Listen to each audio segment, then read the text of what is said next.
Kuwait में लापता हुआ है ऊना के बहडाला का युवक। पत्नी और परिजनों का रो रो कर बुरा हाल हो गया है। 23 सितंबर को उसकी घर वापसी होनी थी। सरकार से इन्होंने गुहार लगाई है। राजकुमार की सकुशल वापसी की, वतन वापसी की गुहार अब परिजन लगा रखे हैं। कुवैत में ये शख्स कार्य किया करता था और परिवार से इसकी बातचीत हुई थी। उसने कहा था कि मैं जल्द ही घर वापस आ रहा हूँ।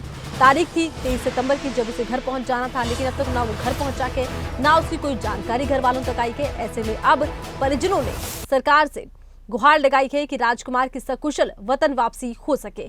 परिजनों का रो रो कर बुरा हाल हो गया है। 23 सितंबर से उनका बेटा लापता है। कुवैत में गया था रोजगार के लिए। अब 23 तारीख को होनी थी वापसी, लेकिन अब वापसी नहीं हुई। परिवार इंतजार कर रहा है। परिवार से कोई बातचीत नहीं हुई है। अब परिवार ने सरकार से गुहार लगाई है मदद की।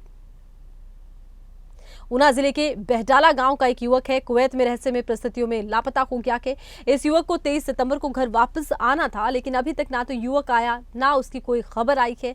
परिजन काफी उदास हैं, परेशान हैं। हाथ में पति की तस्वीर लेकर उसकी पत्नी का रो रो कर बुरा हाल हो गया है। पिता भी बेटे को देखने को तरस गया है। परिवार का पालन पोषण करने की लालसा के लिए जनवरी 2023 में राजकुमार कुवैत गया था। हालांकि वहां से वापसी के लिए खुद राजकुमार ने पत्नी को फोन पर बताया था कि 23 सितंबर का एयर टिकट कंफर्म है, जबकि नई दिल्ली से हिमाचल तक आने के लिए रेल टिकट बुक करवाने को उसने अपनी पत्नी को कहा था। इधर पत्नी ने पति के लिए नई दिल्ली से हिमाचल तक का रेल टिकट बुक करवाया। उधर पति का संपर्क पत्नी से टूट गया। अब राजकुमार की कोई खोज खबर है नहीं, जबकि पत्नी समेत पूरे परिवार का रो रो कर बुरा हाल। राजकुमार के परिजनों ने केंद्रीय मंत्री अनुराग ठाकुर और दूतावास से इस मामले को उठाया है। वहीं केंद्र सरकार से राजकुमार की सकुशल वतन वापसी की गुहार लगाई।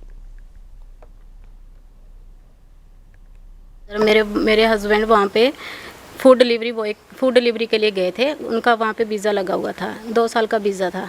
पर जैसे ही वो वहाँ पे पहुँचे, जो हमारे साथ एग्रीमेंट हुआ था, वो वहाँ पे हमें क्लियर नहीं मिला कि जैसे हमारे साथ बात हुई थी वैसे नहीं। सैलरी भी प्रॉपर नहीं मिली थी। हमने एजेंट को भी इसके बारे में बताया, पर एजेंट ने हमें 9 महीनों में कोई रिस्पॉन्स नहीं दिया। जैसे फर्स्ट सैलरी आई, हमने उसको बताया कि ऐसे हुआ है। फिर मैंने एजेंट को ये भी बताया कि अभी वो वापसी कर रही हैं। उनकी 23 तारीख को वापसी है, पर वापसी के दिन हम वेट करते रहे कि वो वापस आएंगे। 24 भी हो गई, पर वो वापस नहीं आए। फिर हमने एजेंट को कॉल किया। सारा दिन सर उसके पास बैठे रहे। छोटे छोटे बच्चे हैं हमारे से, हम कहाँ पे उनको ढूंढे।